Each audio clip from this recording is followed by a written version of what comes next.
அம்மாவுக்கு மறைக்காத. அம்மாவுக்கு மறைச்சான் ஒருத்தன். டேய் கிருஷ்ணா உன்னை கொலை செய்யணும்னு முடிவு பண்ணிட்டான்டா, நான் முடிவு செய்யறேன்டா உன்னை காப்பாத்துறேன், வாடா தங்கமே, என் தங்கமே வாடா, போய் குளிச்சுட்டு வாடா. கூப்பிட்டா காந்தாரி துரியோதனனை. வரும்போது கிருஷ்ணன் சொன்னா, என்னடா அம்மனமா பாரு, அம்மா முன்னால அம்மா தான் கூப்பிட்டுச்சு. சி மறைக்க வேண்டியதை மறைச்சிட்டு போடா, பொம்பளை இல்ல.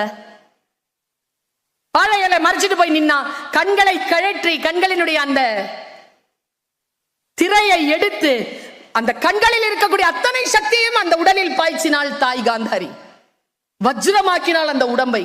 இடுப்பு பகுதி மட்டும் மறைஞ்சு இருந்தது. தர வரைக்கும் பார்த்துட்டு கண்ணை மூடிக்கிட்டு கதறி அழுதாள் காந்தாரி. தவறு செஞ்சுட்டியே தங்கமே, ஏண்டா பகுதியை மறைச்ச, என் பார்வை படலையடா. கிருஷ்ணன் தாம்மா சொன்னான் மறைச்சிட்டு போன்னு. நான் எப்படி பிள்ளை இல்லாம சாவ போறேனோ அவனா நாதையா சாவாண்டான்னு சொல்லிட்டு சாபம் இட்டுட்டு போனா காந்தாரி. நீங்க பாருங்க, துரியோதனனுக்கு உடம்புல எங்க அடிச்சாலும் உயிர் போகாது.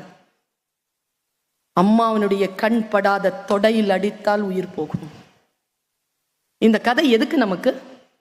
தாய் தந்தைக்கு எதையும் மறைக்காதீர்கள். நீங்கள் எதை மறைக்கிறீர்களோ அதனால் உங்களுடைய வீழ்ச்சி அதில் எழுதப்பட்டிருக்கிறது என்பதனை நாம் நினைவில் வைத்து